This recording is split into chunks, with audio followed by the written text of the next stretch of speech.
I hear you that fall is nice because at least it's not winter, Right. but it's a reminder of what's to come, babe. Alana Jaylo. Yeah. Well, I don't like the weather at winter time, but I like the things that come with it. I like the things that come with fall too, like pumpkin flavored things, and I would imagine that different colored leaves falling look really nice because the leaves are changing color. Wearing comfortable sweaters. I don't know. It's not really my jam. I prefer spring and summer. I like spring. I like summer too. I mean, summer is like my favorite time of the year, but I like what comes with fall and winter. Not necessarily the season, but the seasonal things that come with it. If that makes any sense. I hear you. I'm probably most in the zone from late February to early August, which is one of the reasons coronavirus sucks so much this year, is because I was just starting to get in that pattern of, okay, I'm going to be doing things every single day for the next 6 months. Yeah. But I mean, I do stuff all the time anyway before this, but right. Mm-hmm. I'm going to be doing stuff in great weather. Understood. Yeah. But yeah, understood. We definitely had a major setback. But that doesn't mean that we can't recover, and who knows? I mean, the beginning of next year may be much, much better. Let's hope so, babes. I certainly hope so. Yes. I think it will be. It has to be. It really has to be. We cannot live like this. But anyway. We can talk about the coronavirus and death anytime. Yeah. Yeah. I really would rather not talk about death and the coronavirus in the same conversation. There's 3 people I know now who have passed away from it. But that's a topic for another day, Jaylo. That is a topic for another day. Yes. Alana. Yes. You gave me some candy this morning. I really appreciate it. I did. I was going to give you waffles because I like breakfast stuff, but I respected your wishes, and you're not really a breakfast person, so I thought, okay, I'll just eat it when Here's the thing. Waffles are really bad for you, and yes, so is candy. Yes, so is candy, yeah. The difference is waffles don't really taste that good. So if I'm going to have something that's bad for me, why not at least feel like I'm tasting something? I forgot to ask you, look at my toast, the toaster, but that'll happen later. Oh, yeah, so I got to look at that. Yeah, anyway, and that's one of the reasons why I didn't eat waffles, but they're good on occasion. I don't get them all the time. And yes, candy is very bad for you, of course. But right. I think it tastes better, and that's it tastes better. No, you both are going to kill you, but one is going to kill you with the bad taste in your mouth. No, see, I don't think waffles taste bad at all. I think they taste really good, especially if you put some syrup on there and butter. I'm also not a big fan of breakfast food in general. You're a weirdo. Oh. You don't even like pancakes? I mean, I know you'll eat pancakes as long as there's chocolate on them. Well, I've done apple pancakes before. And you'll eat chocolate chip waffles, but you won't eat anything else. Other waffles. I don't think I've ever even eaten those. Chocolate chip pancakes are so good. They are. I've been thinking about doing sourdough pancakes. I heard those are really good, and they're not that hard. I mean, I don't know how to do that. I knew someone that knew how to make sourdough pancakes, and I don't know how long they take to ferment, though. No, you just take the starter and you pour it into your cooking utensil of choice. Yes. Get it round, and then it'll start to cook, and you add whatever you want onto it, whether it's chives or maybe cinnamon, and then you flip it. I should say that while I am very confident in the kitchen normally, an area where I'm extremely weak is breakfast. Yeah. Because I never make a traditional breakfast. Never make breakfast? Yeah. I mean, I have, but I've gone years and years without doing it. And so you've made pancakes before?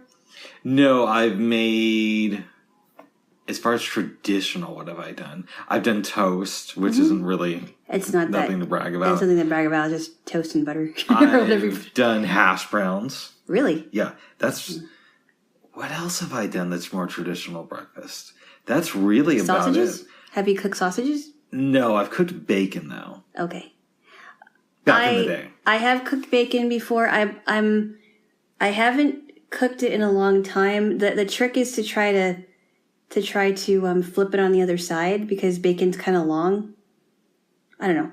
It seems long to me. I've burnt it before. Okay. And I've also made it where it's come out really good. I like bacon that's not completely crunchy, but also not completely chewy. Yeah, somewhere in between. I like it in between. I like the thick slabs of it. I do too. Back when I used to eat it. I love the thick slabs of it, and I like it somewhere in the middle between chewy and crunchy because I love it. I absolutely love it. But anyway,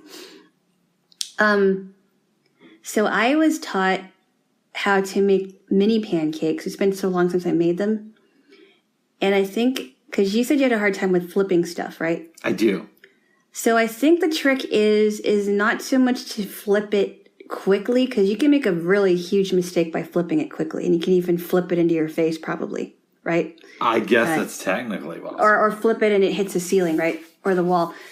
But I think the trick is whatever utensil you use, if it's like a metal spatula or whatever spatula it is to get underneath the thing that you're flipping and just flip it. No, I've done that. I have difficulty flipping for whatever reason. Hand-eye coordination? Probably. Okay. Yes. I just have to do it by feel, so I have no idea about the eye thing. But I think as long as I know where roughly they are in the pan, then I'm usually okay with it. That's good. And since you're dealing with pancakes, if you're... so what I would do is just flip one pancake at a time so I don't have to deal with several pancakes. And then just make however many I want. Okay. The trick the one thing I want to know is how to make them bigger. So like if I wanted to make like a couple of chocolate chip pancakes or something, I wonder how they make them. I guess you would have to use more batter, like a full cup of batter or something. That seems like a reasonable answer. I think. Because when I was learning how to make pancakes, I only used a fourth cup of batter for the pancakes. And that's why they were so small. Yeah. Yes. Anyway. I guess this would be a good time to mention. Yes. That I bought a free-range chicken this week. Mm-hmm. And at least that's what the packaging said. Yes. And I cooked it and ate it. I roasted a chicken this week. It's the first time I've cooked meat in over 11 years. Wow. And you said it turned out really good. It did. I was shocked. With the potatoes. Yeah. So I took some Yukon Golds, chopped them up, and I also put in some onions and garlic. By the way, this is a recipe that I took from Laura Vitale, who has a great YouTube channel. Oh yeah, she's great. Called Laura in the Kitchen. So this wasn't just like an original idea. No, she's really good. She's very descriptive and yeah, you guys should see her videos. And I chopped up some veggies, took butter along with a lemon and stuffed it into the chicken of my choice.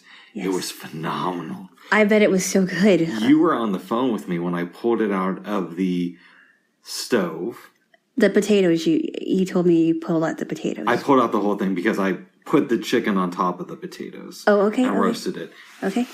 And I had that bite of one of the chopped up pieces of Yukon Gold. It was one of the best potatoes I've ever tasted.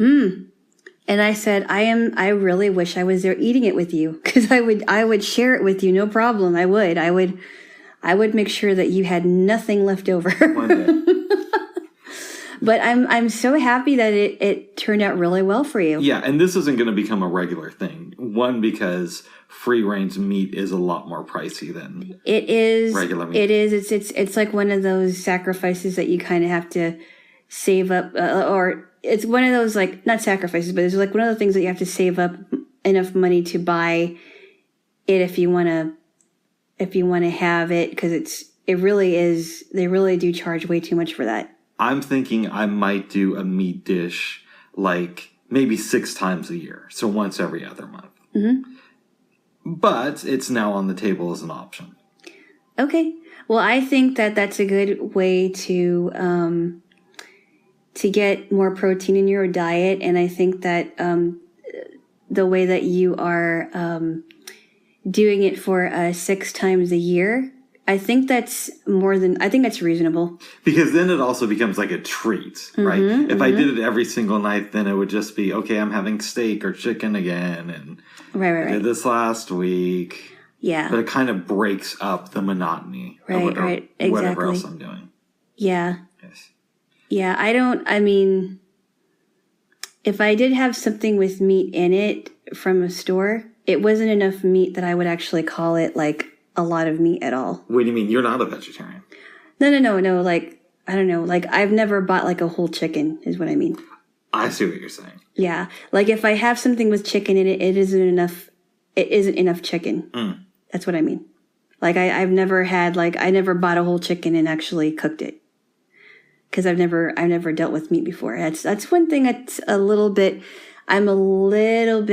intimidated with. And especially with cutting meat. Because I know that it's a little bit tricky. You do know that you can buy boneless, skinless chicken. I know that. Yes, I do. And you could cook that up. Yes, I know. Were you taught as a blind person how to know if your meat is done cooking? Well, I was taught how to know when not so much was chicken. I could tell by the smell when I'm cooking it on the stove.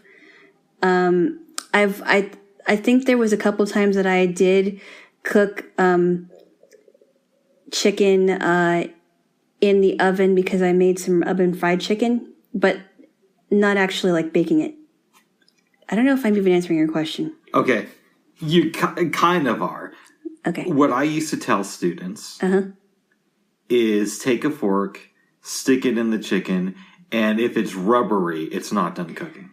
But if it's more firm, right, you're probably done. So what I've learned with beef, how to tell if you're done cooking beef on the stove is when the beef initially goes into your pan, it's still frozen. Really? Well, I'm not frozen, but it's still cold, right? It's still kind of clumped together, if I could kind of describe it. And the more you cook it, the beef kind of starts to break up, and it's easier to mix. It's easier to move around in the pan. And I've noticed that. And it also, of course, you can tell by the smell of it as well. That's a big indicator. It is a big indicator. But the feel of it is another big indicator too. Yes. Yeah. But good. Well, it's just like a cake, right? You stick a toothpick in a cake, and if it comes out clean, it's done. Mm-hmm. So I think that definitely would be the same for meat, the texture of it. It's going to be a while before we cook meat. But I did tell you, yes, after you return from your trip, we could start maybe discussing doing a roasted chicken. Nice. I would be definitely into that. But we're not going to be, if I'm going to be making meat 6 times a year, right, probably 2 of those times are going to be with you. You know what I mean? That's fine. That's totally fine. I could even do it myself. Yeah. If I wanted to. What I thought about doing, though, babes, yes, is... What? Maybe I'll extend it to 7 or 8 times, but I don't know. But I don't want it to become like too much of a regular thing. But one thing I've been looking into is how to do indoor smoking. Because back in the day, I used to love smoked ham. Oh yeah, smoked pork. Yeah. And so first, I'm going to try with some veggies. But if you stay here for Christmas, which you said because it's my birthday, we might want to consider doing some smoked ham. You know what would also be really fun? Tell me. Not just to, well, I mean, so when my grandma was alive, okay, she used to make her ham by soaking it in like pineapple juice, and that flavor, oh, it was so good. That was like one of the best. And I'm not really a ham person a lot. I don't eat ham a lot, but when she soaked it in that pineapple juice, it just gave it such a sweet flavor. I don't know. It's another idea. We have options. And smoking it. Yes. Oh, sounds so Yeah. Yeah. But we want to use those options sparingly when it comes to meat. Absolutely. Yeah, I totally understand. Yes. Yes. One, because I'm getting back into it, so it's not just the price of the meat. Two, Right. I don't want to overdo it. And three, I don't want to overeat meat and then be stuck in your bathroom for half of my time here. Well, yeah, I mean, with any protein, it's in moderation as well. What did I smell, okay? Oh, my I goodness. to hear that, babes. I gotta air out the windows. I gotta open the windows and air out the bathroom. Yes. Well, there's no windows in my bathroom. That's good. There is. I don't like it. I don't like the idea of a window in the bathroom. When I lived in LA, Yeah. there was a window right above the toilet. Oh, jeez. And so every time I would pee, I would think to myself, somebody's looking at me. And what that would do psychologically, babe, Yeah. is it'd make it to where I couldn't pee. So like half the time I'd just be standing by the toilet with my dick out and nothing would come out of it. That's disgusting. It was. That's disgusting. I don't want to think about that. Yeah. Well, okay. Since you brought up the bathroom, I have to say this because I know we've been really honest on our podcast about this. But have you noticed that when you go to somebody's house for the first time, you don't want to go to the bathroom? Doesn't matter what it is. Like especially number 2, you don't want to go, right? Yeah. Because it's somebody else's toilet. Yeah. It's somebody else's bathroom. I have that. I really do. It takes me a while to do that until I get used to that person's house, and I would agree with you, babe. I have a hard time with that. Especially if they have a window above their toilet. Oh. You could say hi, wave to their neighbors. Oh. Yeah, hi, I'm just resting here. I have to sit. I have to sit for a little bit. Can you excuse me? Yes. Please don't look in here. Yes. No, I don't like that. No. What I believe it was my childhood house. Go ahead. I believe that there was a window in the bathroom, and I think it was above the toilet, and I didn't like that either. Even, I didn't like that at all. No. Just make sure it's closed, okay? And you don't pee standing up. No, and I'm not gonna start. No. No. Now I heard, since we're on the subject of bathrooms and toilets. And we don't have to stay on here forever. No, we don't. I actually want to make this one observation, then we can switch. Have you seen commercials for this thing called Squatty Potty? Howard Stern plays those advertisements on his radio show, which is where I've heard them. Okay. I've heard him. I think he does like ads for them. So like he'll do like the ad reads, if I remember right. But I haven't heard their actual commercials. Yeah, it's kind of a funny commercial, but I think it actually. I think it's possible that they might be onto something because, outhouses, right? If you've ever had to go in an outhouse or whatever. I've never gone in an outhouse. Or I'm not sure what the difference between porta potties and outhouses are. But anyway, I would imagine that although uncomfortable as it is, there has to do something that has to do with squatting in a position. I would imagine would be a lot easier. But, the Squatty Potty commercials are kind of interesting. Oh, now I know what to get you for the holidays. No. I'm not going to get you that. Don't give me that, please. No. What is yeah. I wouldn't know what to think if you got me. I actually already do have an idea about something to get you. Oh, really? Already? And it's something that I know you don't have. Uh-huh. It's just a matter of wondering how much you would use it. Really? Mm-hmm. Okay. That's interesting. Yes.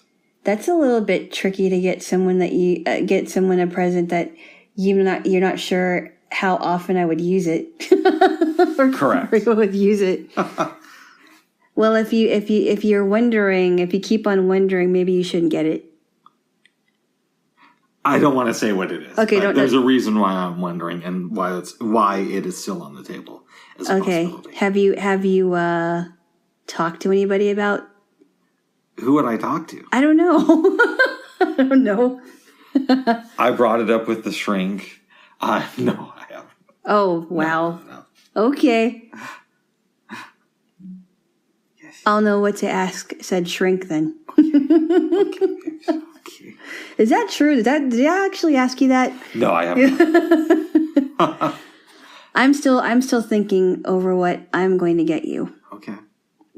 Yeah. Very good, people. Yes. Very good. I'm still thinking it over. Yes. Yeah. Alana. Yes. Yesterday, after we recorded, and maybe not our best episode, but it was certainly interesting. It'll be good for some people, I guess. I would tell you this. I felt off the other day. Like I was repeating myself. Because you're tired, though. Right. Had very little rest the night before. I honestly didn't think you were repeating yourself, because I know that you apologized a couple times. You're like, I know I'm really tired, but... I was burping a lot. Yeah, I didn't think you did repeat yourself, but I could tell that you were tired, though. That's good. That's good. Yeah. And I did do well during our debate, but afterwards... Yes.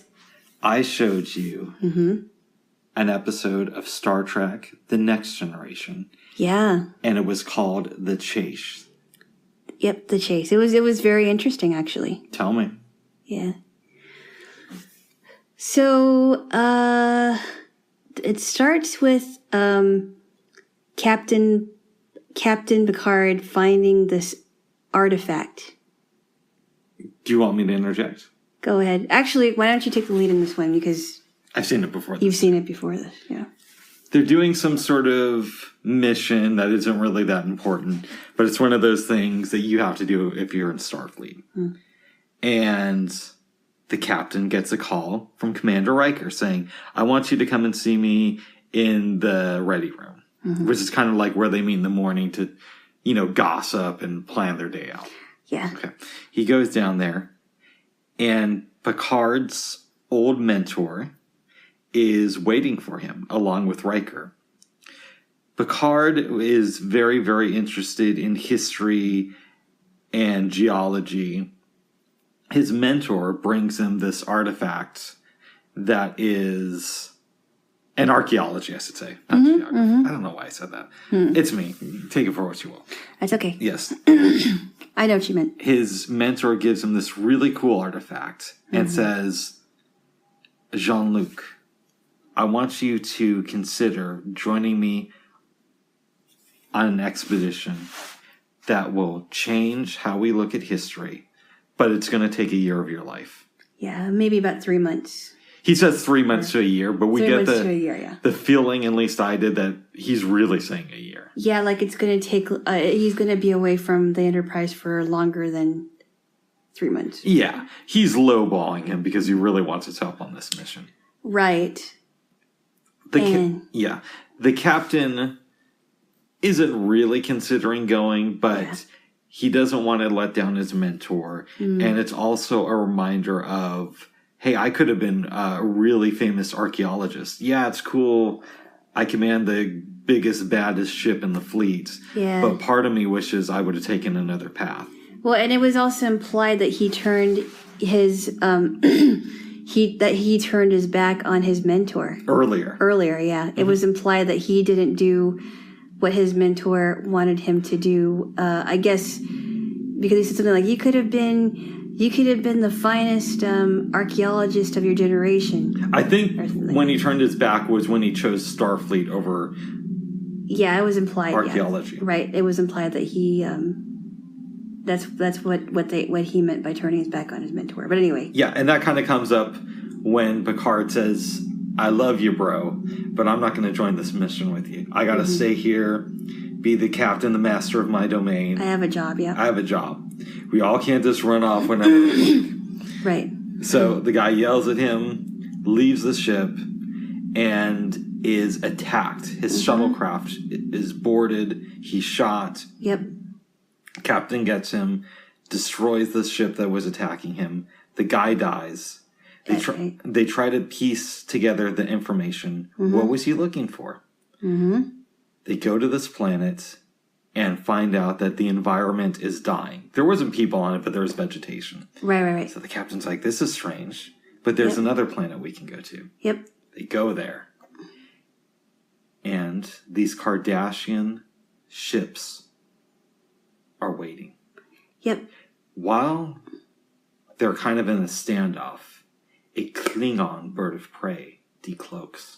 Right. Jean-Luc convinces the captain of the Cardassian fleet of 2 and the captain of the Klingon ship to beam aboard. Mm-hmm. He's like, okay, guys, let's put our cards on the table. We know we're here to research what was going on with my mentor. This is the information we have. Right. The Klingon says, oh, yeah, we got some samples from that planet, and then we, killed all the life on it because we no longer needed it.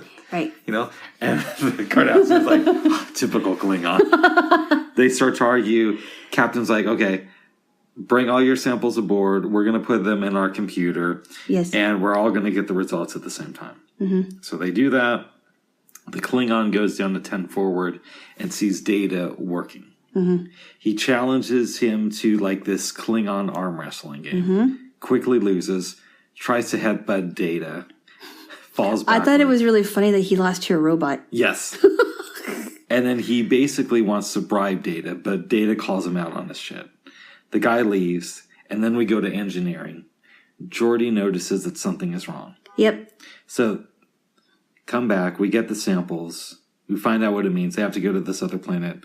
The Cardassian captain immediately beams aboard her ship and starts shooting at the Enterprise. Yep. But they were prepared, so they did something with their defense systems, and it wasn't really that effective. Mm-hmm. She leaves, the Klingon ship was not as successful, but the captain of that ship agrees to join Picard. Yep. They go to this planet, they beam down, they're all there at the same time, they run into the Romulans. Mm-hmm. Everybody's kind of having this open dispute, weapons pointed at each other. Picard and Dr. Crusher kind of slowly back off. They take a DNA sample from one of the rocks, put it in the tricorder, and we see somebody who we are familiar with from DS9 come out and basically explain, we ruled the galaxy before any of you existed, but we wanted our memory to be passed on. Mm-hmm. So we took our DNA and scattered it on 16 planets that looked like life was just about to start. Mm-hmm. And so if you discover this, it means that you work together to figure out this puzzle, and you are related to each other. And we hope you find this in peace. As soon as the message ends, they start fighting, and they're like, I'm not related to this Cardassian or this Klingon or this Romulan, and everybody beams away. Yeah, and they put it's just interesting how they put their DNA samples into everybody. Mm-hmm. Well, 16 different planets. 16 different planets. Yeah. That's basically the end of the episode. Yeah, that's interesting. And the same lady who played the founder on DS9 was in the same episode, which she only had a very small role, but I thought it's powerful though. It does work for her. Yeah, because I was telling you she plays a different character on TNG, but it works when you see it. Right. Yeah. Yeah. Besides for her, what did you think of this episode? Yeah, I was. That was interesting. I was kind of wondering how that played into the mission. That his mentor, Professor Galen, wanted him to go on, but it did, kind of. Because that's what Galen was trying to do. He was trying to prove that all these species had a common ancestor. Right, so he actually avenged his mentor even in his death. Mm-hmm. Because he felt like he didn't do that when he was alive, so I thought that was kind of interesting. Did you like the episode overall? I did. Yeah, I certainly did. And that guy who plays Professor Galen, you said is still alive? I checked earlier this year, and who knows, COVID may have taken him out, but he's something like 106. Wow. Still alive, and he has film credits from, I believe, either this year or 2019, which was the previous year. It's pretty impressive. So, yeah, still working. It's really impressive. Yeah. Well. Alana? Yes. What does this episode say about having a student-mentor relationship? That is a really good question. I feel like Picard was very torn between doing what he felt he was meant to do and doing what his mentor felt that he could do. You know what I mean? I hear you. He, because, like, for example, right? And I'm comparing it to, like, parent-child relationships because I didn't have a mentor when I was in college. I had advisors and professors, but I didn't actually have a mentor. You didn't feel like you connected with anybody on that level? Well, no. I mean, I was just like, I liked my teachers, but I didn't feel like they were like my mentors. But a mentor doesn't necessarily, I want to get back to your point, but real quick, it doesn't have to be a teacher in the traditional sense. It could be a friend who's older than you, or you're religious. It could be somebody in the church who kind of took you under their wing. No, but that's what I mean, though. I didn't feel like I had a mentor in college at all. But do you ever feel like you had any mentors?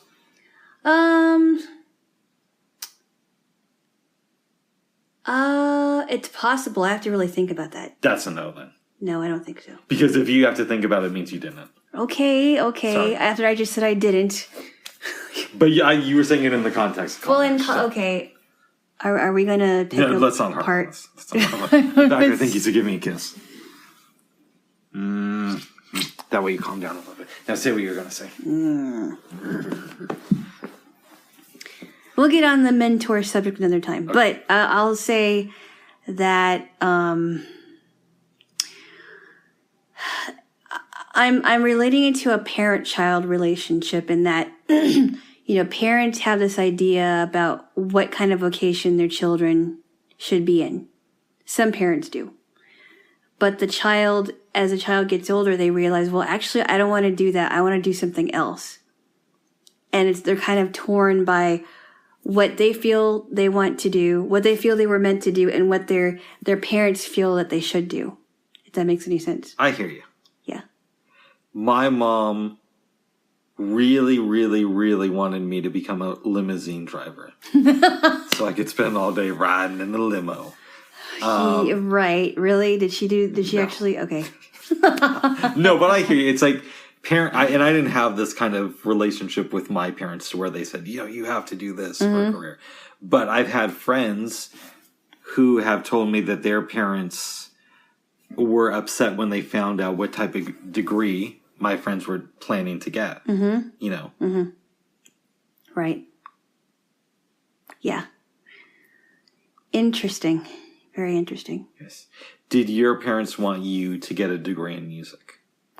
I wanted that for myself. What would they have had you do?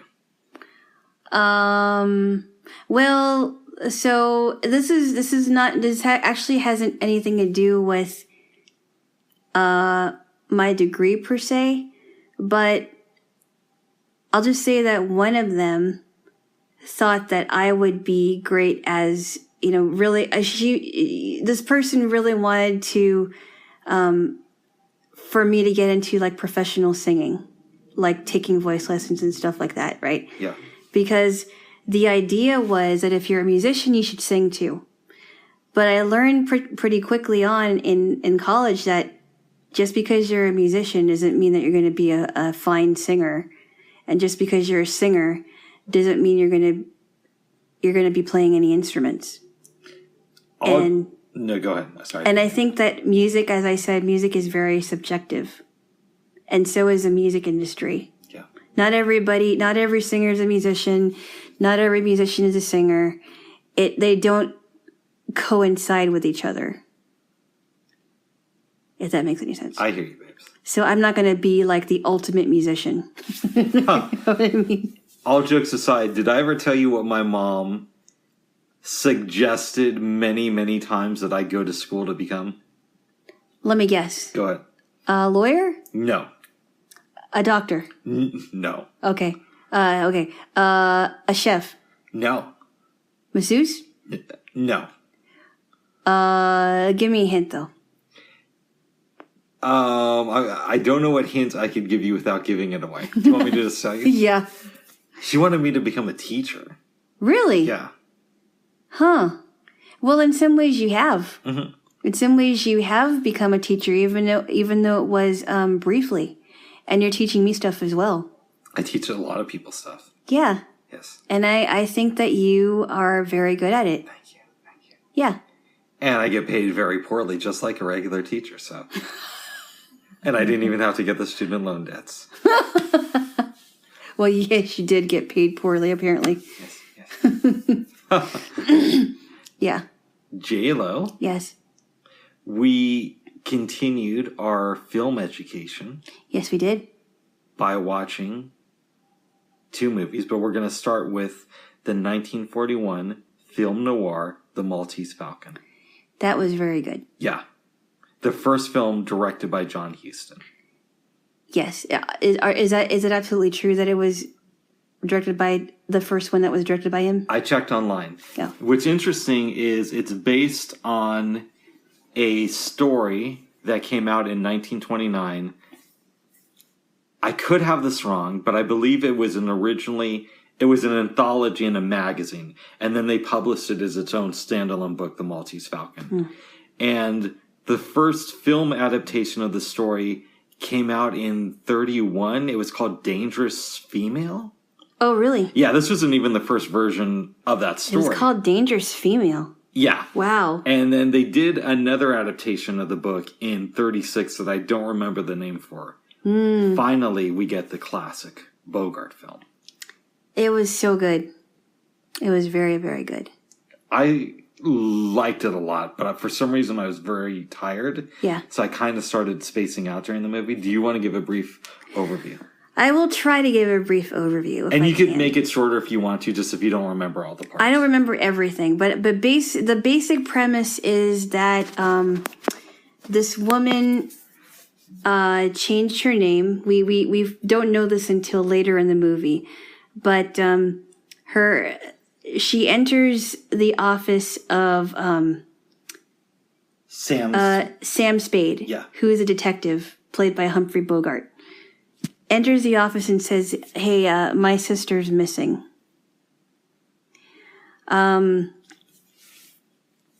It starts with her sister being missing. She goes by the name Wonderly.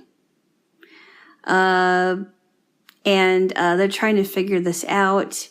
In the midst of all that, you meet up with these 2 characters, one being Joe Cairo, who attempts to kill Sam Spade because he's looking for something. We don't know exactly what it is.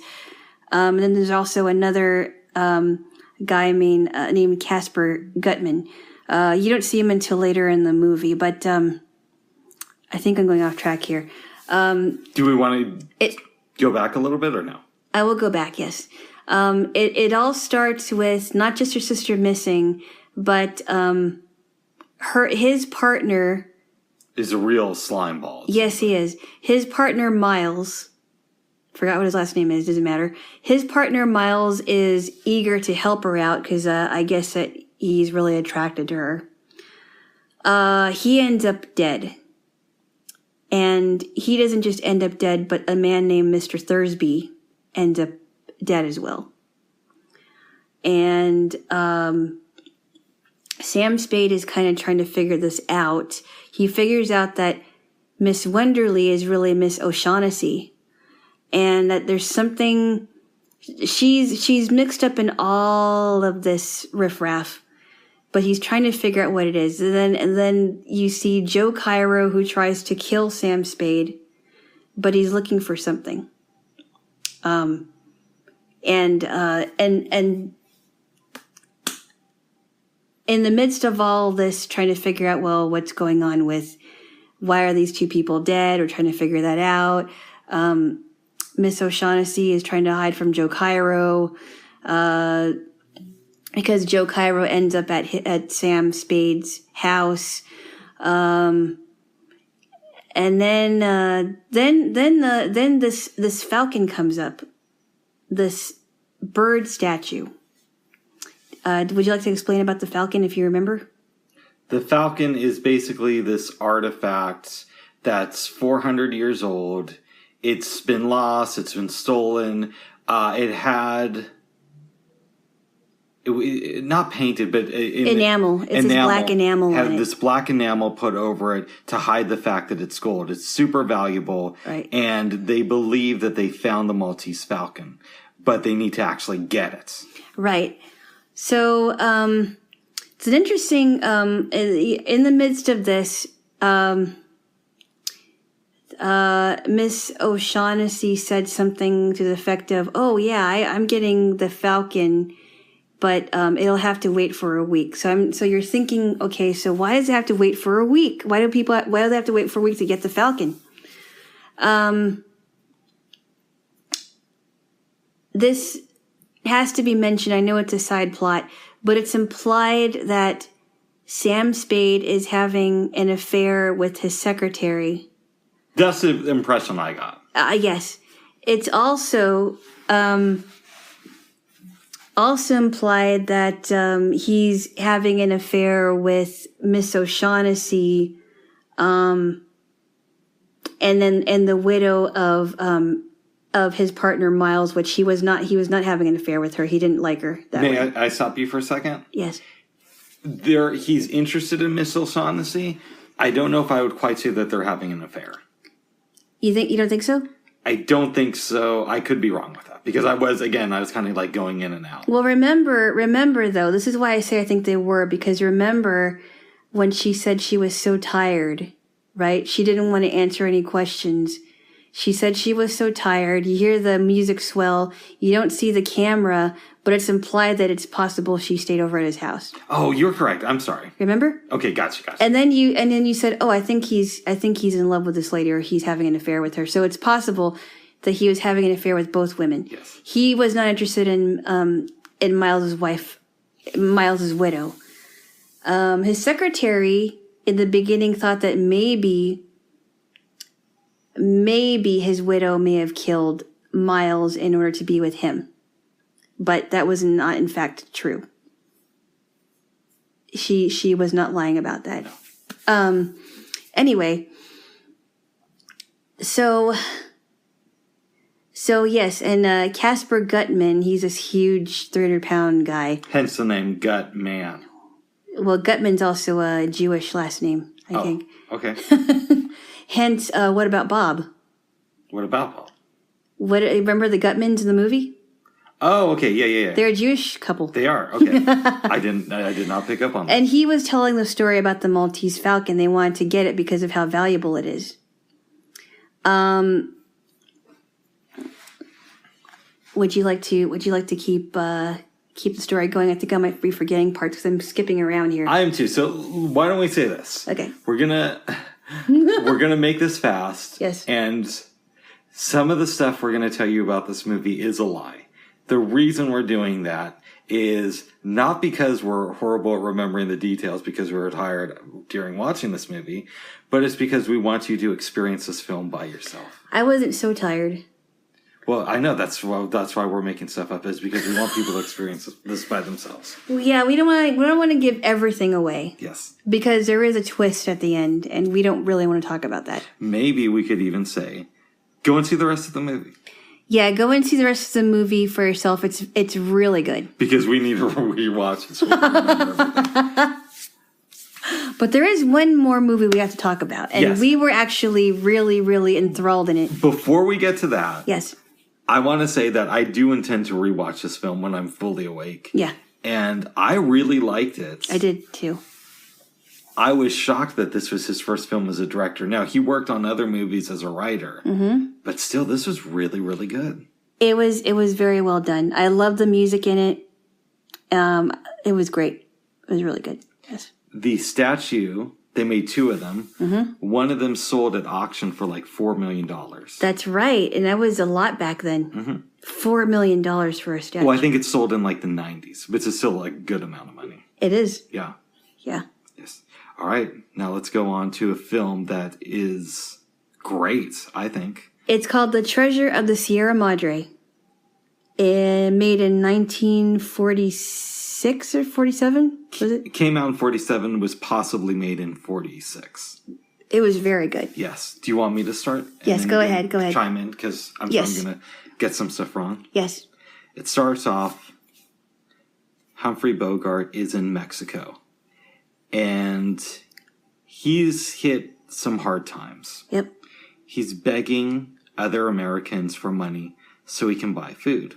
Mm-hmm. Keeps doing this. At one point early on in the movie, a little kid comes up to him and says, "Would you like to buy part of a lottery ticket?" Tries to drive the kid away. Mm-hmm. And finally, he agrees to the plan. Mm-hmm. So he puts some money in. This will come up a little bit later. Yep. Goes about his day. One guy, he hits up for money 3 times in a single afternoon. Right. And the guy says, "Okay, this is your last shot. I'm giving you some money, but no more." Yep. Okay. That night, he's in a bar. This guy comes in and says, "I'm not going to give you any money, but I'll give you a job. Mm-hmm. Come with me now. You'll get paid $8 a day, and I need you to work on this boat." Yep. So they go out. It's implied that they were gone for like a month or so. Right. And this guy was Pat, correct? Pat, yep. Yes, that was the guy, Pat. Mm-hmm. Yes. Very good. Very good. They come back. The guys are all off the boat on the shore. Mm-hmm. And Pat says, "You know what, fellas? I don't have the money right now. But you know what? I'm going to go and get it." Right. Yeah. Bogart suggests that maybe some of the workers should join him. Uh-huh. To which Pat tells him, "Well, why don't you go to this bar and I'll be there in a couple hours." Yes. Bogart goes there with one of the friends he met from the boat. Mm-hmm. They talk to the bartender. The bartender says, "Oh, Pat's never coming with your money. He's just a slick talking con man." So he finally gets to the restaurant, Pat. Is that right? No. We're going to get there. We're going to get there, okay. So what happens first is Bogart says, "Okay, I know this place we can stay. It's very cheap. It's kind of like a flop house, but at least we'll have a bed." Right. Get set up, and they overhear Walter Houston, who plays Howard, talking about digging for treasure and about, "Hey, I've had fortunes. Mm-hmm. I blew it all, but man, I lived a good life. And you can make so much money out there searching for money." Mm-hmm. Okay. Couple days later, Humphrey Bogart and his buddy, his name I forgot. Curtin. So he's Dobbs. Dobbs and Curtin. Curtin, yeah. Are on the street and they see Pat with this beautiful girl. Mm. They approach him, take him into this bar. Beat him up.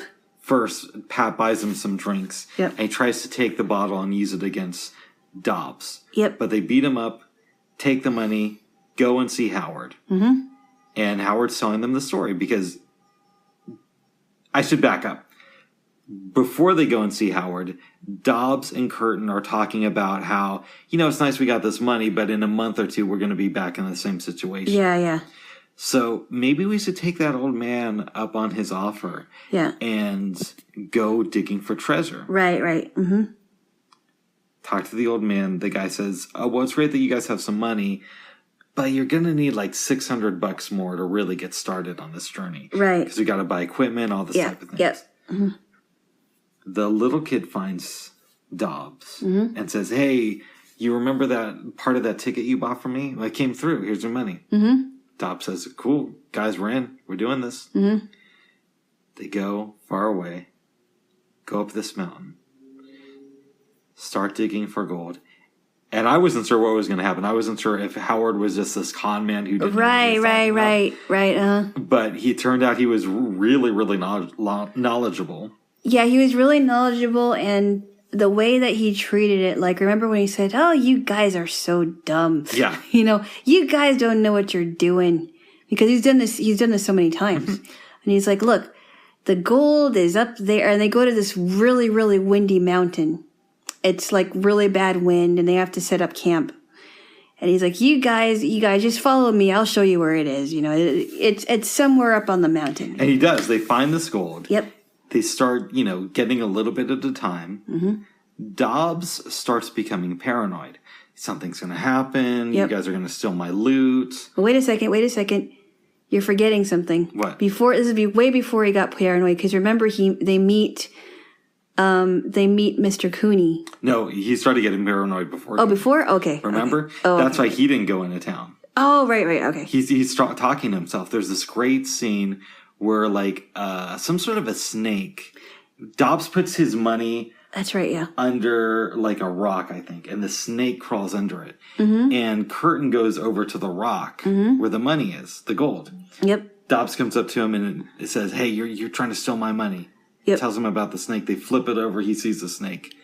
And they shoot or somebody shoots the snake, right? I think Curtin does. Yeah. So Curtin goes back into town for supplies. Yep. He runs into this guy who we later learn is named Cooney. Mm-hmm. Comes back up. Cooney is like trying to imply that he's going to follow him. Yep. Howard, Curtin, and Dobbs are talking about this man over the campfire. They're trying to decide what to do with him if he's if they haven't met him yet. Oh, I know. Then Cooney approaches them. Mm-hmm. They make introductions. Dobb makes it clear that Cooney is not welcome on this mission. He can stay the night. He's a guest, but he's got to leave in the morning or else he'll get killed. As you can tell, Dobbs did not take any classes in the hospital. Right, exactly. You usually don't threaten your guests with He was the least hospitable person on the trip, yeah. They go to bed, wake up the next morning. Cooney's out there drinking their water, which really upsets Dobbs. Right. Mm-hmm. And the other guys get up. They surround Cooney. And Cooney's like, hey, you guys have a couple choices. Yeah, you could kill me. But that could raise a lot of problems. Right. Because, I could tell people about, if you kill me, I wouldn't be able to say anything about the money or the goods or anything like that. That's not a problem. Well, you know what? The problem is, well, what are you going to do with the body? Yeah. And then how are you guys going to trust each other? Right. The three of you would all have to shoot me at the same time. Exactly. And he says... or you could have me come with you. You could have me come with you, or you could run me off. You can run me off, But if you run me off, then I'm just going to tell more people. And then it's just going to blow up your spot. Exactly. Okay. So they go to discuss this, and they're like, okay, we got to shoot this guy. They get their guns ready. They go up to him, and he says, look. Cooney points down, and we find out that there are some bandits. They're bandits. They were bandits that were saying that they were from the Federales, which is the police, and they were coming out with their guns. And Humphrey Bogart said, "Well, where are your badges? Why, if you're the police, and where are your badges?" And he's like, "We don't need any badges." And it was implied that they were outnumbered by these bandits, correct? Correct. And so they start firing. They kill a number of the bandits. And but in the midst of all that, Mr. Cooney gets shot in the neck. And the bandits run off, I believe, because the Federales are getting close. Something like that. I don't remember the specifics. They go over to Cooney. They pick out from his pocket a letter that he had written to his girl that Howard and Dobbs read to us, the audience, and to Humphrey Bogart. Actually, his wife writes the letter. Did I say he wrote the letter to his girl? Yes, his wife writes the letter. Gotcha, you're right. Yeah. And they see a picture of his girl, and they're like, "Ooh, see, bow, bow, bow, bow." Oh my goodness! But this was a 40, so it's the Glenn Miller version of that. She ain't a bad dame. No. This broad looks like she knows some tricks. She's a good-looking dame, yeah. Find out that he has a son who he loves, and they need money. So later on that night, Dobbs and Howard are saying, you know what? We should give him a fourth of our money. Mm-hmm. I'm sorry, Cooney and Howard. Yeah. Not Cooney. What's the other dude's name? Curtin and Howard were saying we should give him a fourth in honor of him. And Dobbs is like, what are you guys talking about? Yeah, I was like, no, I'm not going to give him a fourth. And on this, I actually do side with Dobbs. Because the dude was an intruder in their space. And it's possible that he led the bandits up to them. Even though they were running from the Federales. Yeah. Who knows if they followed Cooney's lead in going into the mountains. Well, we'll never know that. We'll never know. But I do side with Dobbs on that. Mm. They're discussing it, and these indigenous people come up to them. It's a community of Indians, Mexican Indians, I think. Okay. They smoke the peace pipe. Yeah. we find out that a child went to the river. They got him, but he's sick. Mm-hmm. He might be dying. So Walter Houston says, keep my money safe. I'm gonna help the boy. Mm-hmm. He knows and Howard knows Spanish, so he's able to communicate with the people. He goes off, saves the kid. Everybody's happy, celebrating. Yep. Goes back to his crew. They unpack everything. They pack up everything. They try to clean the area up as best they can to show gratitude to the mountain for giving them their bounty. Right. We estimate that they're going to make off with $35,000 each, which in Mexico in 1947 was a lot of money. A lot of pesos. A lot of pesos, my friend. And I should say that while they're packing up, Howard says, you know what? Instead of going, because they were planning to go to Durango, and he said, you know what? I'm going to stay with these people here in Mexico. I'm going to kind of, take a little vacation. Not exactly. Well, okay. I guess I skipped around too quickly. But they invite Howard to their celebration. The people from the community invite him to their celebration. But it's kind of implied that he doesn't have much of a choice. Implied that he doesn't have much of a choice. And it wasn't that they were going to invite the three of them, but they were going to invite Howard because he saved the boy. They were inviting everyone, but yes. Howard had to go. Howard had to go, yeah. So he says, you know what? I'm going to stay with them for a little while. So you guys go off to Durango. I'm going to stay with them for a while. I'll meet you in Durango. Take my cast, take my shit, and I'll meet you guys there. Something like that. He didn't say it that way. Okay, I did. You did, but you're not Howard. I'm not Howard. Yeah, just improvising. But anyway, so That's he what leaves. a great actor does, babe. They improvise. They leave you wanting more. Oh my goodness! So they take all of his stuff, and he then goes to the to where the people are and stays with them for a while. And he's having a great time. They're doing this big celebration. They're feeding him. They're feeding him. He's drinking anything in sight. Yeah, he's just living it up. Right. Meanwhile, back with Curtin and Dobbs. Dobbs is getting a little bit cray. He's very cray-cray at this time. He's very cray-cray. He's like, I can't believe he left us with the money. We could just take this money, go back, and everything will be good. We'll split it up 2 ways instead of 3 ways. And Curtin's like, no, I'm going to guard his money like it was mine or like it was yours. Right, I'm gonna take care of it because he left it with us. Yeah, he did right by us. We're going to do right by him. And Dobbs is like, well, I want to split up from you. Curtin says, well, okay, I'll go after you leave. Mm-hmm. Dobbs is like, no, I can't do that because then you're going to ambush me. So right. Curtin offers to go sooner. And Dobbs is like, no, because then you're going to plan something ahead of me. Yeah, and then you're gonna take the money all for yourself. Whoever falls asleep first is going to be the one. So they stay up all night. Mm-hmm. The next morning, they take their cattle. They go. And now it's the following evening. Curtin finally falls asleep. Dobbs goes, gets a gun, wakes him up, takes him a distance, shoots him, then goes back, shoots him again, and he goes to sleep thinking that Curtin is dead. Yep. The native people rescue him. Yep, the people from the community rescue him and get him treated. Mm-hmm. Dobbs wakes up in the morning, can't find the body, decides to keep going. Yep. Runs into the bandits who remember him from before. Yeah, There's a bit of a tussle. Dobbs ends up dying. And they take all of his goods. And scatter the gold because they think it's sand. Yep. They go down. They're captured and executed. Back at the community of indigenous people, Mr. Curtin is being taken care of, slowly coming back to life. And someone takes, so I'm not sure when this happens, but remember when Howard asks where all the stuff, because he asked one of the people. So we're going to get there. Oh, yeah, okay. Yes. And he tells Walter Houston, hey, Humphrey Bogart took all of our stuff. He didn't get paid enough for the Maltese Falcon, so he's off of the ship. We got to go down to It's a different movie. Same director. We got to go down to Durango and, do what we got to do. So he's like, okay, we're going to go. They go down. They find out that Dobbs was killed and that all their stuff was stolen by the bandits. Mm-hmm. A little kid, I believe, tells them that. And that all their stuff is in the sheriff's office. Mm-hmm.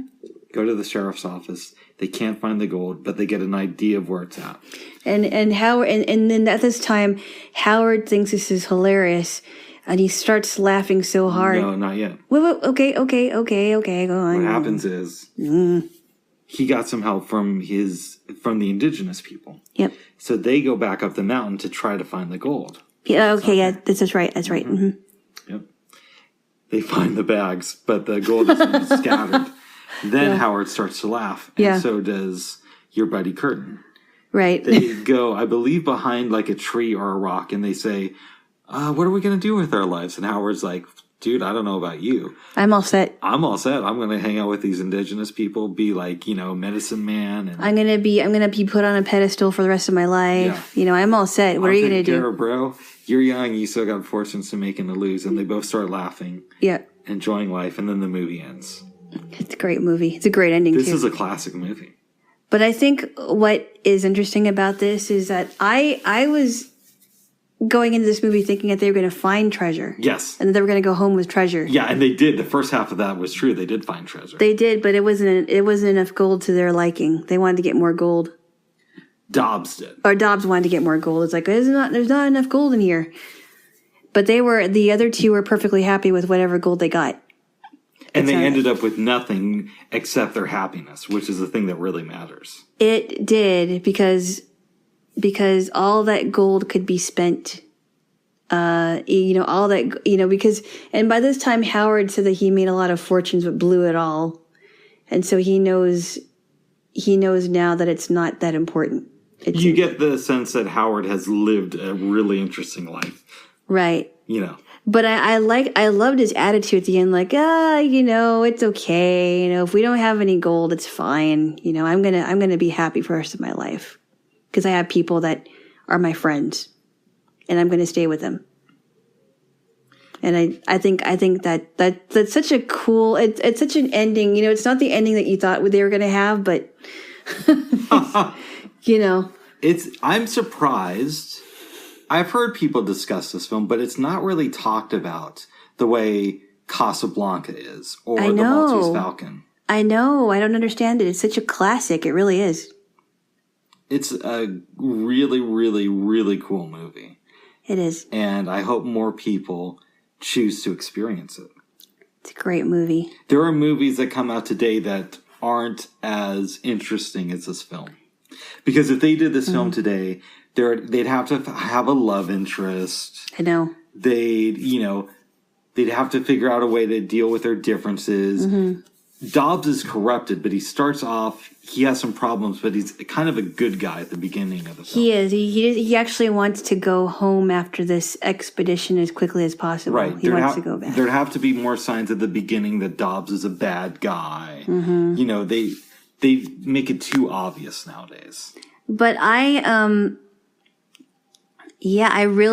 heard about the treasure of the Sierra Madre, but I didn't really hear it discussed. I just heard the name of it. Me too. It wasn't like Casablanca, where Casablanca was like one of the most romantic movies, and the Maltese Falcon. I've heard about that.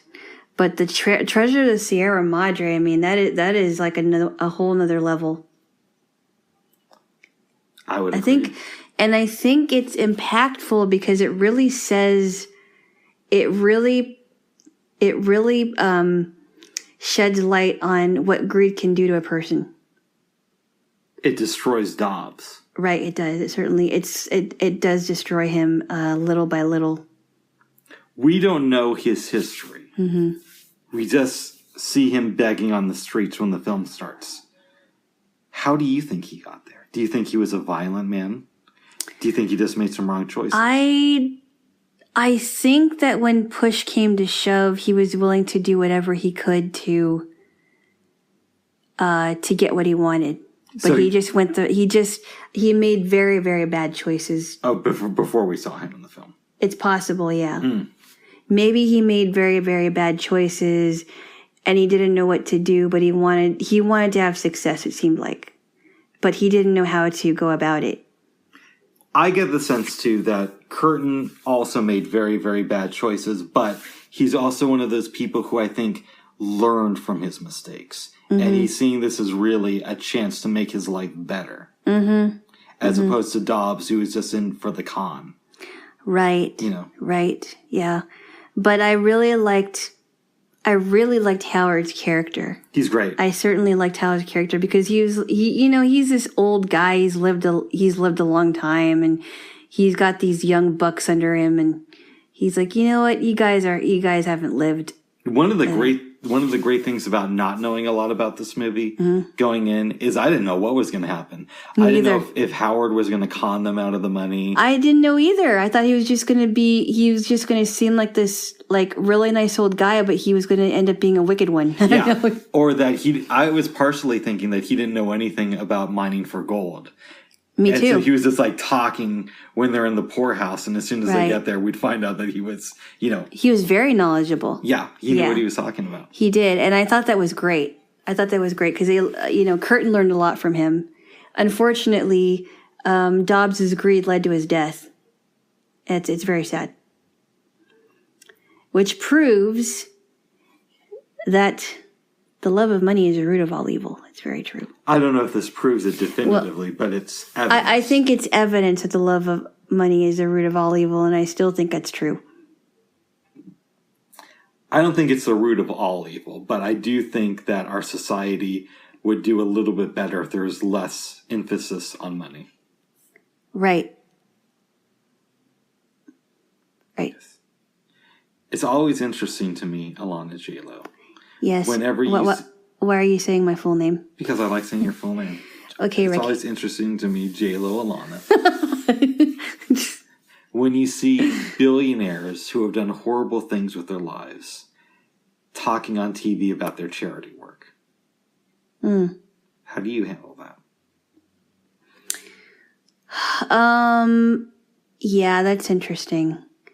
And we don't have to go to we don't have to go talk about any one of them. No, because partially I'm having trouble thinking of a good example. Right? Well, what about...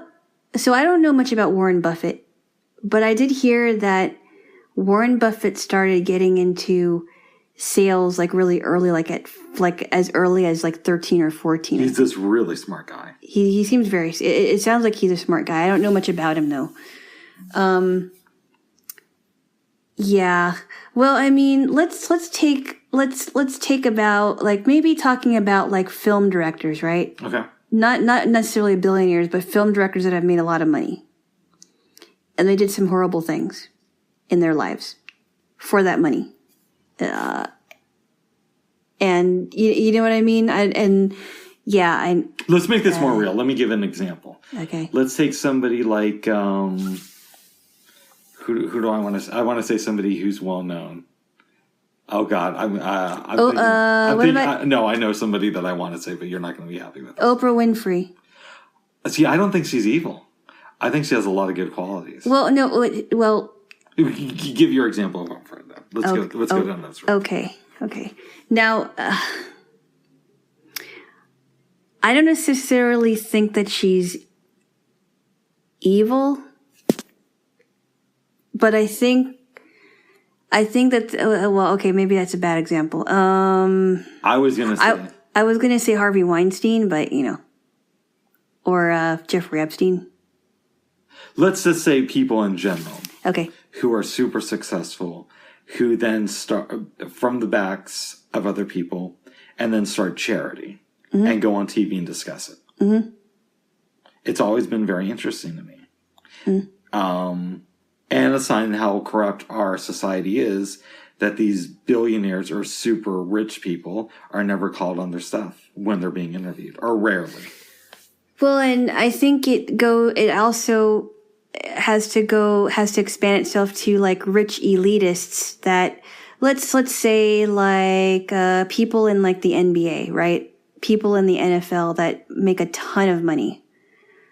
And it seems to me like some of them, not all, I'm not going to say all of them because not all of them are like this, but some of them that seem to be more entitled tend to look down at the peasants. Oh, I don't know if I think that's the case at all.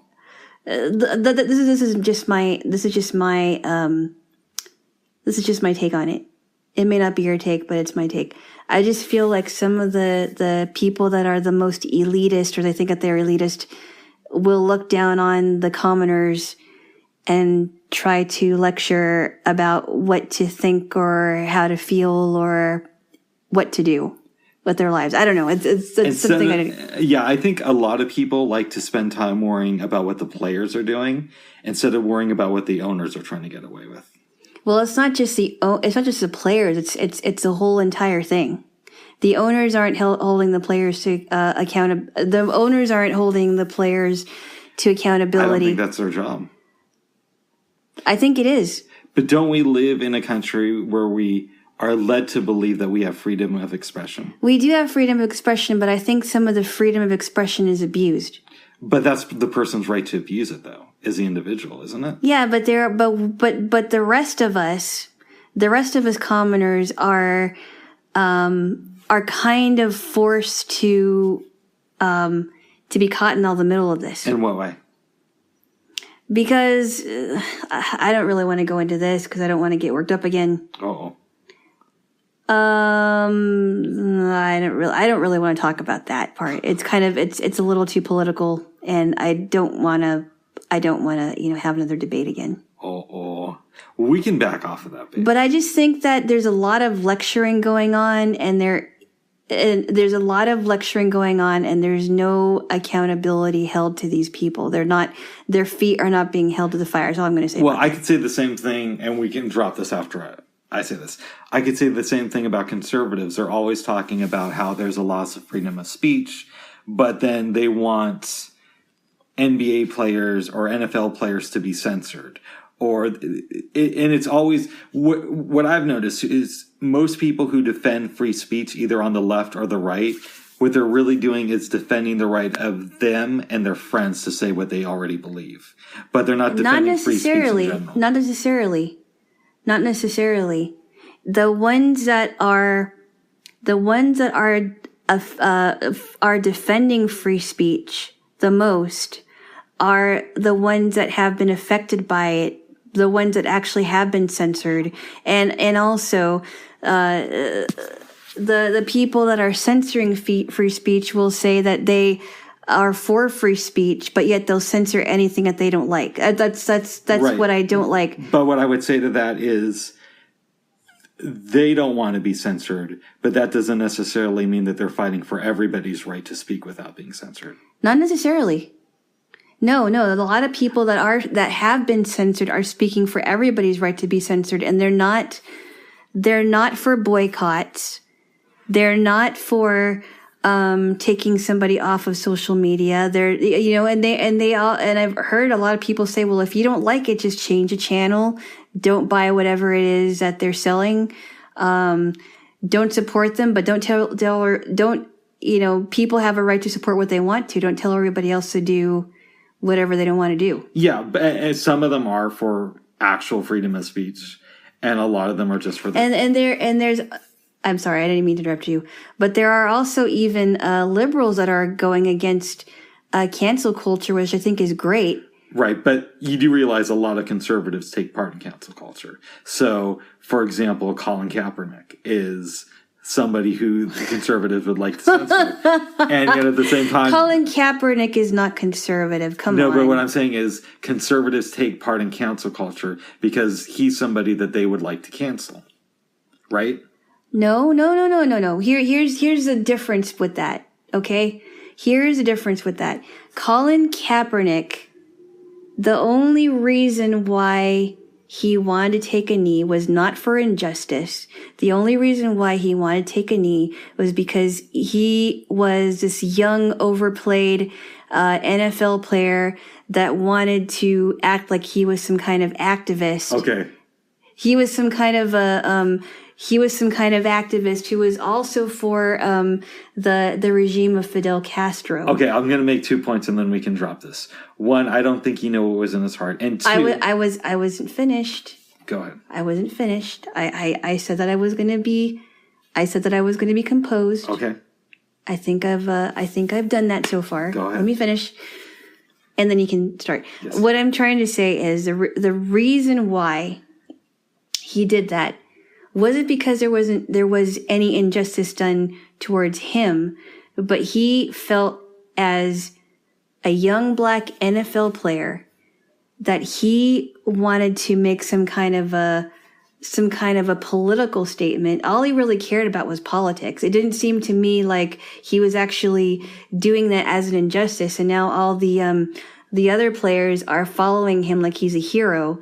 And I don't think he's a hero at all. I think he's one of the most privileged NFL people that was a part of the 49ers. And I think all he just wanted to do was play activism. That's all I think. So I don't think it was anything heroic about it. Two things. One, that's your opinion. I don't know what's in the man's heart, and neither do you. And the other point I would make is, even if that is true, which I don't know if it is, the conservatives still wanted to cancel him. The same conservatives who are speaking up against cancel culture can conveniently flip it when it's about somebody who's saying something they don't like. No, it's not necessarily canceling. I think that they want to call him out on it because, I mean, for example, okay, he had this deal with Nike. I'm not sure how that happened. He had this deal with Nike.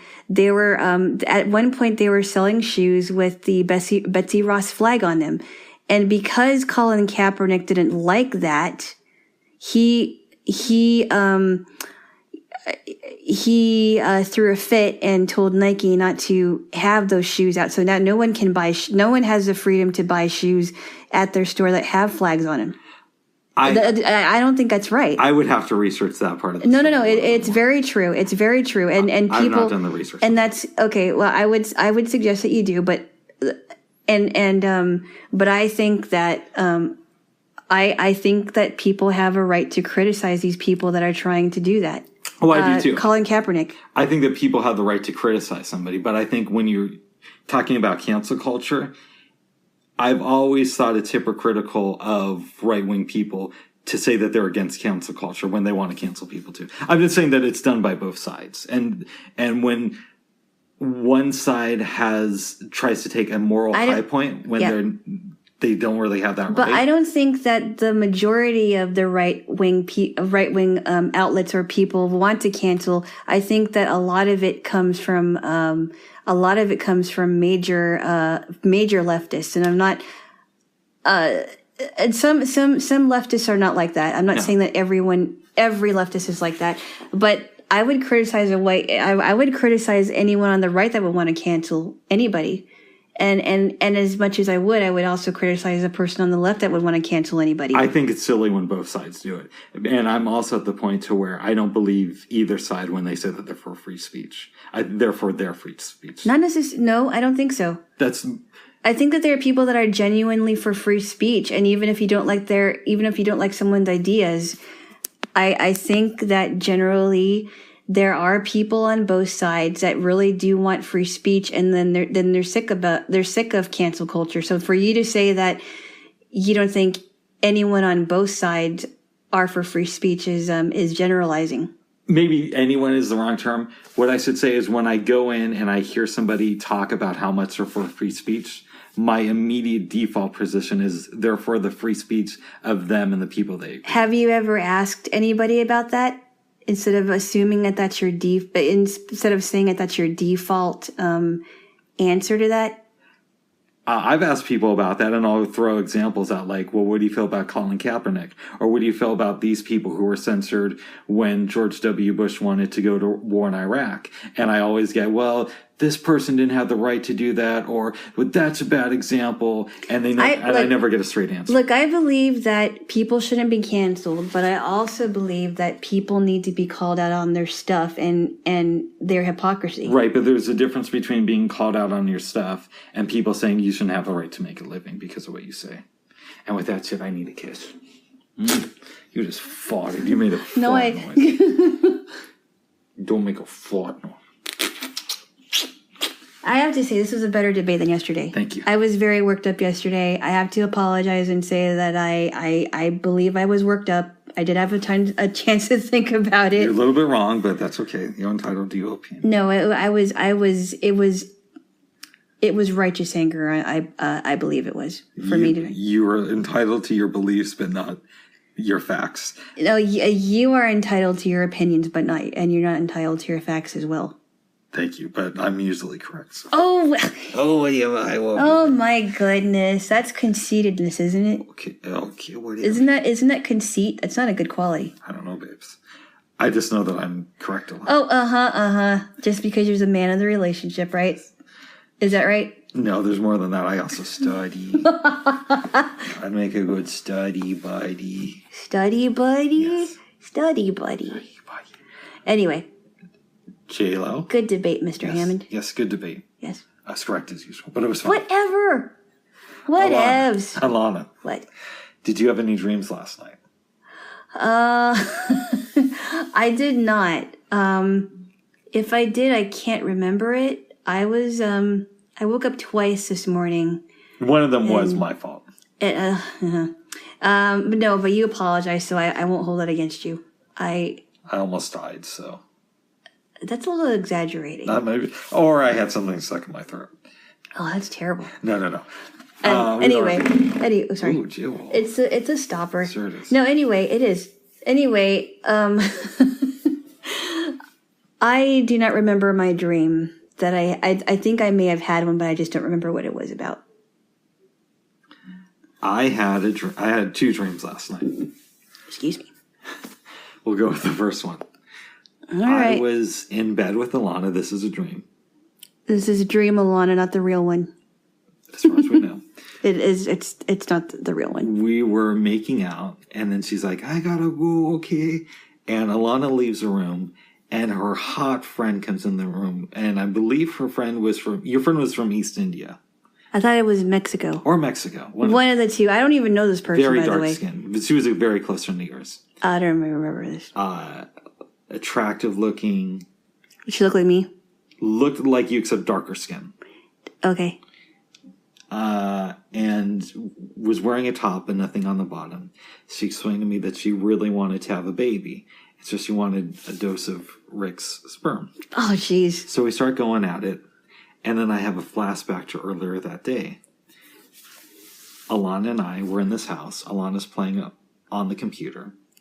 I get naked. I sit down on the floor behind this coffee table.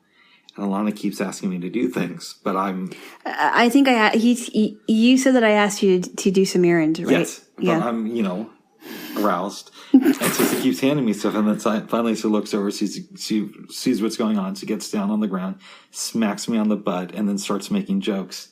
And I wake up laughing. I pinch. Yeah, you pinched me. That's right, you pinched me. I pinch. Yes. By the way, I don't believe I saw anything in his dream, but apparently in your dream, I saw something. Oh no, it was huge. Anyways, as it is in real life. No, I actually saw something. Okay. Oh yeah. Oh, you saw me. Oh, got you. I actually saw something. Yes. Okay. Yes. That's interesting. Okay, so I woke up laughing. I heard this. I was like, "What are you laughing at?" And it was audible. I'm like, what does it matter? Yes. You said something funny, so I just laughed. But you forgot what the joke was. I did. Okay. So I fall back asleep, and I'm watching The Young Turks, which is a great political commentary show. Normally, but in the stream they were not. Mm-hmm. I'm watching it, and they're doing a story about Jenna Bush. Of all people. Yeah, who's the daughter of George W. Bush. But they're going on and on about what a great person she is and how she tries to help children and give moms money to pay their rent. But she does this behind the scenes, and she tries to make it to where she's really not known for this. And they're just fawning over Jenna Bush. Which, if you know the show, is like very unlikely. I just thought it was hilarious because I'm like, why Jenna Bush of all people? Yeah, I don't know. I don't even think she's I don't even really care about what happens with her. She's kind of out of the spotlight. I mean, at least That's how I see it. I don't know. I was like, no, I don't know. So those were my 2 dreams. That's very strange. Yes. It's kind of like if, well, maybe they would do a better commentary on Chelsea Clinton. I don't know, but I don't even care what happens with Chelsea Clinton. But I don't care about her. I don't either.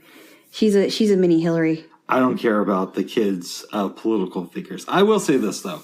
As you know, I'm not a Barack Obama fan, but one, it seems like he does have a happy marriage. It doesn't seem put on like it does with the Clintons. And from what I can tell, his kids seem relatively well-adjusted. As well-adjusted as you could be in that situation.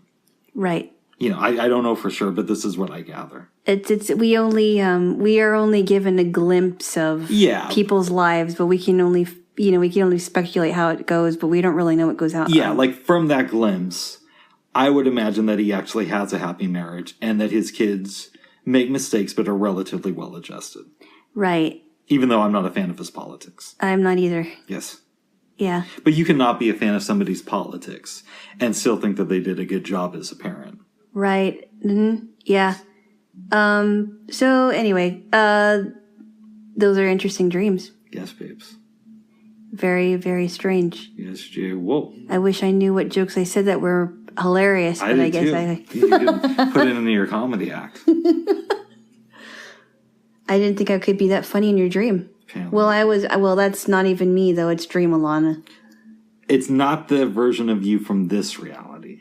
It's not a reality, though. It's a thing. We don't know. We know it's not the version of you from this reality. But that doesn't mean that my consciousness wasn't transferred into an alternate reality. Here we go again. You don't like it when I talk like this. It's weird. But the idea of you're unconscious every single night and most of the time you're hallucinating is pretty weird too, babe. Yeah, but I think a lot of times when I dream about something, it usually has to do with either what happened with me when I was conscious in my day-to-day life, or something that I may have come up in the back of my mind, or some kind of issue or whatever it is. But I don't think it has anything to do with another reality. Listen, I think a lot of the times you're right. I think it's a mixture. I think some of the times it is just you processing your day. And some of the times it could be your consciousness briefly visiting an alternate reality. Yeah, I don't think so. I think it's a mixture. It's not one of you. I don't think so at all. I think you're way too invested in this. Oh, we don't know, babes. I still love you, but I think you're way too invested in this. I still love you too, Jay. Whoa. Okay. Okay. Well, good. Yes, it was. Is there anything else you wanted to discuss? No, it's just been a nice, relaxing Saturday so far, and I'm just feeling good. How about you? I'm feeling good, babe. So I got one more thing I want to discuss with you. Oh no. Okay. No. It's fun. All right. It's a fun thing. All right. So there's an episode of DS9 that we haven't seen. It's an earlier one where Quark becomes a Grand Nagus. I gotta see that. We could watch that today or tomorrow, or you have said that you wanted to get into Ken Burns. There's a 1-part documentary we could watch that he did about this guy who took a road trip in 1903 called, I want to say it's called Horatio's Journey. I have a copy of that too. What are you thinking? I want to see when the DS9 episodes actually. We could do it. I'm in a DS9 mood. You're in a DS9 mood? Okay. I've got an idea of like 2 DS9 episodes we could watch today that I kind of skipped us over. Yes. That were on earlier in the series. Yes. Let's do that then. You know, another thing you could do is you could actually put the documentary on that drive you gave me. I could do that. Well, so the reason I wouldn't, I guess I could. We'll see. Okay. I would like to watch some Ken Burns with you, but okay, we could talk about that later. Yeah. Yes. I think we should go watch some DS9. But what? Before we do that, I know traditionally I have fought this, but you really like to kiss at the end of these, and I think that I should give up the fight and allow you to take advantage of my mouth. What are you talking about? All right, here. Oh, you. Oh. Okay. Okay, I haven't done this yet. You just tickled me. I know. I thought we agreed, babe. For future reference, whenever you get worked up into the tickling, you were going to give me a No. That was during debates. That was during debates. Oh, okay. Bugs. That wasn't in general. No. I think I can playfully tickle you on occasion. Oh, okay. And by the way, you started that whole tickling thing a long time ago. Traditionally, though, Yes, I know it's the man's job to tickle in a relationship. Well, you haven't done it, so I had to, Well, all good time. No, why don't we go make out a little bit and then watch some DS9? All right, folks. All right, till next time. And happy Saturday. Happy Saturday. Bye-bye. Bye-bye.